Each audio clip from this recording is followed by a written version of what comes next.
صلى عليك الله يا ابن عبد الله أحمد حبيبنا عليك السلام. آئیے میں اختصار سے عرض کروں سفارش کن کی جائے گی. پہلی بات یہ سمجھ لیں اللہ ذوالجلال والاکرام کی اجازت کے بغیر کوئی سفارش کر سکے گا؟ حتیٰ کہ انبیاء اور صلحاء بھی اللہ کی اجازت کے بغیر سفارش نہیں کر سکیں گے.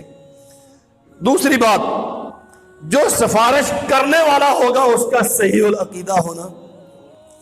شرک پہ زندہ رہا، شرک پہ مر گیا، نعرے عشق رسول کے لگتے رہے، ترانے ختم نبوت کے چلتے رہے، عقائد شرک سے پاک نہیں تھے، ایسے بندے کو سفارش کرنے کا حق اللہ ذوالجلال والاکرام قرآن مجید میں ارشاد فرماتے ہیں وَلَا يَمْلِكُ الَّذِينَ يَدْعُونَ مِن دُونِهِ الشَّفَاعَةَ إِلَّا مَن شَهِدَ بِالْحَقِّ وَهُمْ يَعْلَمُونَ.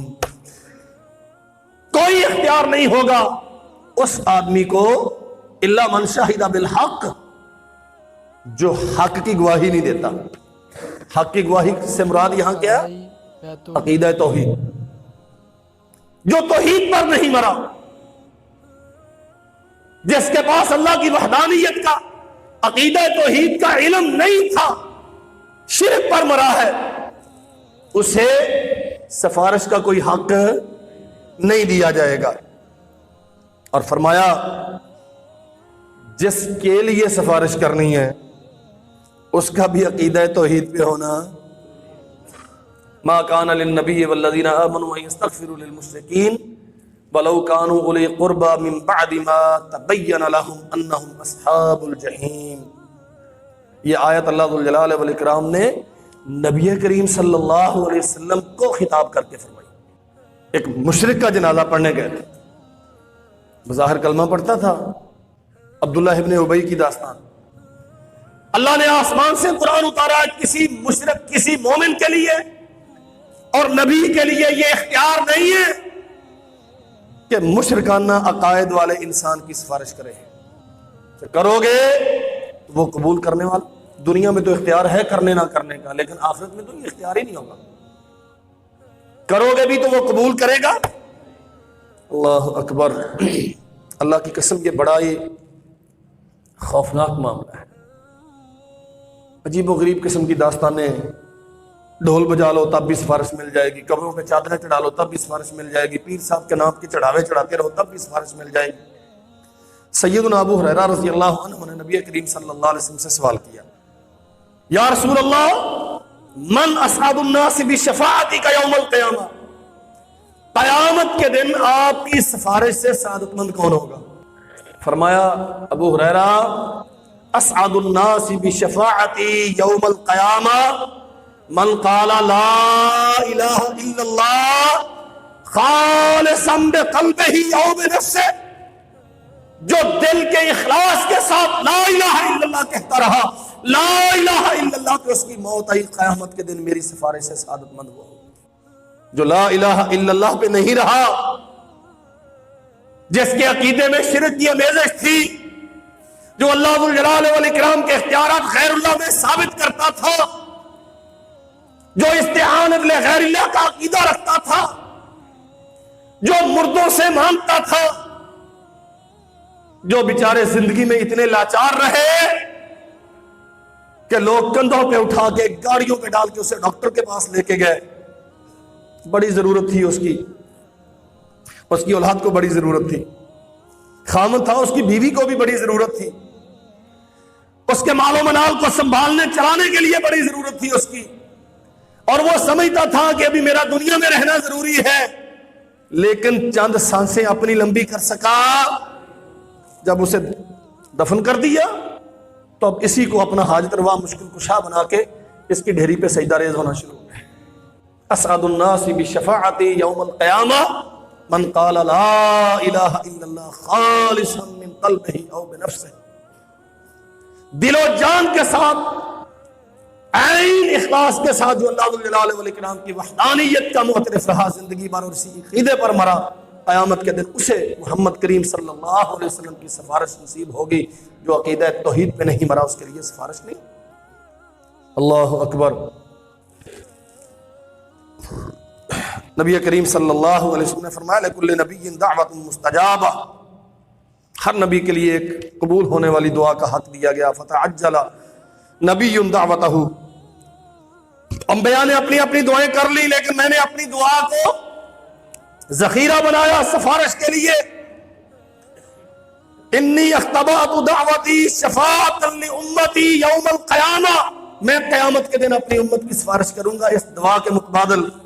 لیکن کس کے لیے؟ فہی نائلہ، یہ جملہ سمجھ لو اچھی طرح، میری سفارش اسے ملے گی. فہی نائلۃ انشاءاللہ، اللہ کی توفیق سے اسے ملے گی. من مات من امتی لا یشرک باللہ شیئا، جو میری امت میں مرے گا اس حال میں کہ اللہ کے ساتھ اس نے کبھی شرک نہیں کیا. امتی تو ہوں، ہاں دنیا پہ ہر کلمہ گوہ کے لیے حکم امتی کا لگے گا. یہ بات سمجھ لیں میری. فتوے نہ بنانا، میرے آج کے خطبے کو سن سن کے فتوے مت بنانا. فلاں مشرک ہے لہٰذا وہ بھی خارج ہے، فلاں مشرک ہے وہ بھی خارج ہے، فلاں بھی خارج ہے. کفر کی فیکٹریاں نہیں ہیں دنیا میں، ان پہ حکم امتی کا لگے گا. اللہ کے نبی خود کہہ رہے ہیں من امتی لا یشرک باللہ شیئا، اس کا معنی یہ ہے امت میں ایسے ہوں گے جو شرک کرتے ہوں گے. ہمیں فتووں کا اختیار نہیں دیا گیا. جو لا الہ الا اللہ محمد رسول اللہ پڑھتا ہے دنیا میں اس کا حکم امت محمد کا ہوگا. قیامت کے دن اس کے ساتھ سلوک کیا ہو گیا؟ فرمایا چونکہ شرک کرتا تھا، عقیدہ خالص نہیں تھا، توحید پاکیزہ نہیں تھی، اللہ ذو الجلال والاکرام کے حق اور اختیارات غیر میں ثابت کرتا تھا، لہذا محمد کریم صلی اللہ علیہ وسلم کی سفارش سے محروم. قرابتیں، رشتہ داریاں، تعلقات، اللہ اکبر. کتنے جناب نوح علیہ السلام باپ تھے اور نبی، اللہ کے بڑے برگزیدہ. بیٹا ڈوب رہا ہے پانی میں، رب ان ابنی من اہلی و ان وعدک الحق، اللہ میرا بیٹا پانی میں ڈوب رہا ہے اور تو نے وعدہ کیا تھا کہ میں جو تیرے ہوں گے انہیں بچاؤں گا. مسئلہ سمجھو، یہاں دعوے ہیں نا، میں تو مدینے والے کے ساتھ وابستہ ہوں. خالی دعوے کام یہ دعویٰ ہے. صرف بیٹا نہیں کہہ رہا کہ آپ میرے باپ ہیں، باپ کہہ رہا اللہ یہ میرا ہے اور باپ نبی ہے. ان ابنی من اہلی، اللہ یہ میرا ہے. وان وعدک الحق، اور تیرا وعدہ تھا نا جو تیرے ہوں گے نوح انہیں نہیں ضائع کروں گا. اللہ نے کیا فرمایا؟ انہ لیس من اہلک، نوح یہ تیرا نہیں ہے. انہ عمل غیر صالح، تیری پیٹ سے پیدا ہوا، تیرے نطفے سے اس نے جنم لیا، تیرے گھر میں اس نے پرورش پائی، لیکن اس کے باوجود یہ تیرا. اللہ پھر میرا کون ہے؟ فرمایا تیرا تو وہ ہے جو تیرے رستے پہ ہے، جو تیرے عقیدے پر ہے، جو تیرا مطیع و فرما بردار ہے. انہ عمل غیر صالح، جس کا عقیدہ ٹھیک نہیں ہے، جس کے عمل ٹھیک نہیں ہے، وہ تیرا کیسے ہو سکتا ہے؟ صرف نعرے لگانے سے کوئی نسبتیں قائم ہوتی؟ صرف جھنڈے لگانے سے کوئی حق شفاعت حاصل ہوتا؟ اس کے لیے عقیدہ چاہیے، اس کے لیے عمل چاہیے. اور اللہ کی قسم، صحیح بخاری میں حدیث ہے، نبی کریم صلی اللہ علیہ وسلم نے فرمایا قیامت کے دن سیدنا ابراہیم علیہ السلام، کتنے برگزیدہ نبی، کتنے انعامات ہیں اللہ ذو الجلال والاکرام کے ابراہیم علیہ السلام پر، اور جناب ابراہیم علیہ السلام کی قربانیاں کتنی ہیں اللہ کی توحید کے لیے. اللہ نے وعدہ کیا ہے تیری امت کو، تیری اولاد کو دنیا میں امامت عطا کروں گا. واتخذ اللہ ابراہیم خلیلا، قرآن مجید میں یہ اعزاز صرف اللہ ذو الجلال والاکرام نے ابراہیم کو دیا ہے. اللہ فرماتے ہیں میں نے ابراہیم کو اپنا خلیل بنایا. خلیل محبت کا وہ انتہائی درجہ ہے جس سے آگے اور کوئی درجہ ہوتا نہیں ہے. یہ اعزاز ہمارے نبی کو بھی حاصل ہے. اللہ کے نبی نے فرمایا اللہ نے مجھے بھی خلیل بنایا، صحیح مسلم میں حدیث. لیکن قرآن مجید میں یہ عظمت صرف ابراہیم کے لیے رکھی. کتنی عظمتیں ہیں ابراہیم علیہ السلام کے لیے.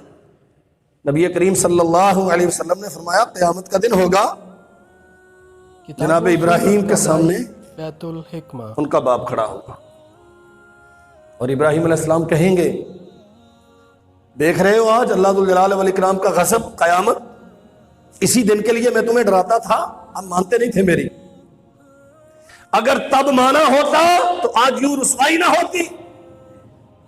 اور پھر اللہ ذوالجلال والاکرام کی بارگاہ میں درخواست کی، اللہ انک وعدتنی اللہ تخزنی یوم یبعثون، اللہ تو نے وعدہ کیا تھا کہ قیامت کے دن میں تمہیں رسوا نہیں کروں گا، اور اس سے بڑی رسوائی میرے لیے کیا ہے کہ میرے باپ کو تیری رحمت سے دور کر دیا جائے. اللہ تیرا وعدہ تھا کہ قیامت کے دن ابراہیم میں تجھے رسوا نہیں کروں گا، اور میرے لیے اس سے بڑی رسوائی کیا ہے کہ میرے باپ کو آج تیری رحمت سے دور کر دیا گیا. اللہ ذوالجلال والاکرام نے کیا فرمایا، ابراہیم جا تجھے اختیار ہے، تو ہمارا چہیتا نبی ہے اور یہ تیرا باپ ہے، لے جا اس جیسے جتنے اور جی چاہیے لے جا. اللہ کے اپنے قانون ہیں، لا تبدیل لکلمات اللہ، اور اللہ کے قانون تبدیل اللہ ہے کسی کے کہنے سے نہیں ہوتے، اللہ کے قانون تبدیل نہیں ہوتے. ابراہیم نبی ہیں ذی شان عظیم المرتبت رفیع الشان، قسم رب ذوالجلال والاکرام کی انبیاء کی شان و عظمت کا کوئی مقابلہ کائنات کی ساری عظمتیں اکٹھی ہو جائیں ایک جوتے کی خاک کے ذرے کا مقابلہ نہیں کرتی. انبیاء کو اللہ نے اتنی عظمتیں دی ہیں، لیکن یہ بات سمجھو عظمتیں دی کس نے؟ کس نے دی ہیں؟ وہ خالق ہے. یہ انبیاء عظمتوں کے باوجود مخلوق ہیں، اور خالق اپنے اختیارات میں کسی کو مداخلت کا حق نہیں دیتا، پابند ہیں. انبیاء سب سے زیادہ پابندی کرنے والے اللہ ذوالجلال والاکرام کے احکامات. اللہ تیرا وعدہ تھا کہ تو مجھے آج کے دن رسوا نہیں کرے گا، اور آج میرا باپ جنت سے محروم ہے. جواب کیا دیا؟ فقال اللہ انی حرمت الجنت علی الکافرین. ابراہیم ہمارا اصول یہ ہے، ہم نے کافروں پہ جنت حرام کر دی. تیرا باپ ہے لیکن تھا کافر، اس لیے تجھے حق کی سفارش حاصل نہیں. جناب ابراہیم علیہ السلام کو اللہ فرماتے ہیں انی حرمت الجنت علی الکافرین، میں نے کافروں پہ جنت حرام کر دی. تیرا باپ ہے لیکن چونکہ کافر ہے، عقیدہ نہیں تھا، توحید نہیں تھی اس کے پاس، میری وحدانیت پہ نہیں رہا، میری وحدانیت پہ نہیں مرا، اس لیے اس کے بارے میں ابراہیم مجھ سے بات نہیں کر. فرمایا دیکھو اپنے قدموں کی طرح. نبی کریم صلی اللہ علیہ وسلم نے فرمایا جناب ابراہیم کا باپ ایک بدصورت جانور بجو کی صورت میں تھا، جسے اٹھا کے جہنم میں پھینک دیا گیا. بلا یاذ باللہ. سفارش کا یہ معنی کب ہے کہ جو جس کی جی چاہے سفارش کر دے. لمبی حدیث ہے صحیح بخاری میں، انبیاء علیہ السلام جب ایک کے بعد دوسرا، دوسرے کے بعد تیسرا، تیسرے کے بعد چوتھا معذرت کریں گے تو رسول کریم صلی اللہ علیہ وسلم کی خدمت میں لوگ حاضر ہوں گے، اور نبی کریم صلی اللہ علیہ وسلم پھر کیا کہیں گے؟ لے جاؤ سب کو جنت میں. فرمایا میں سجدہ کروں گا، اللہ کی حمد و ثنا کروں گا ایسی جو اس سے پہلے کبھی کسی نے کی نہ ہوگی. اور پھر اللہ ذوالجلال والاکرام مجھے کہیں گے ارفع راسک سل توتا، میرے نبی سر اٹھائیے، سوال کیجئے، مانگیے کیا مانگتے ہیں. پھر بھی کیا کہا؟ مانگیے مانگیے میرے نبی، آپ سوال کیجئے، آپ مانگیے، ہم دیں گے. یہ نہیں کہا سارا تیرا ہے، بانٹ دو جس کو بانٹنا. عظمتوں کے باوجود، رفعتوں کے باوجود یہ توحید کا مسئلہ ہے. ہم نے غلط سمجھا، جو جس کی طرف اپنی نسبت کر لے بس میں نے اس کو دامن تھام لیا اور اب گیا سیدھا جنت میں. اللہ ذوالجلال والاکرام اپنے نبی کو یہ عظمت عطا کریں گے، قیامت کے دن حق کے شفاعت عطا کریں گے. لیکن کن کے لیے؟ من مات لا یشرک باللہ شیئا، جو دنیا سے جائیں گے اس حالت میں کہ اللہ کے ساتھ کبھی کسی کو شریک نہیں بنایا ہوگا. میرے عزیز بھائیوں، یہ عظمتیں ہیں محمد الرسول اللہ صلی اللہ علیہ وسلم کی. یہ فضیلت ہے ہمارے نبی صلی اللہ علیہ وسلم کی کہ اللہ ذو الجلال والاکرام انہیں قیامت کے دن اپنی امت کے لیے حق شفاعت عطا کریں گے، ساری امت کے لیے حق شفاعت ملے گا، فہی لکل مسلم، ساری امت کے لیے حق شفاعت ملے گا، لیکن کس کے لیے؟ فہی نائلۃ ان شاء اللہ من مات من امتی لا یشرک باللہ شیئا، جو عقیدہ توحید پہ مرے گا۔ اللہ ذو الجلال والاکرام ہمیں خالص توحید والا عقیدہ اختیار کرنے کی توفیق عطا فرمائے، اور اللہ ہمیں ان خوش نصیبوں میں بنائے جن کی قیامت کے دن محمد کریم صلی اللہ علیہ وسلم سفارش کریں گے۔ آخر دعوانا الحمدللہ۔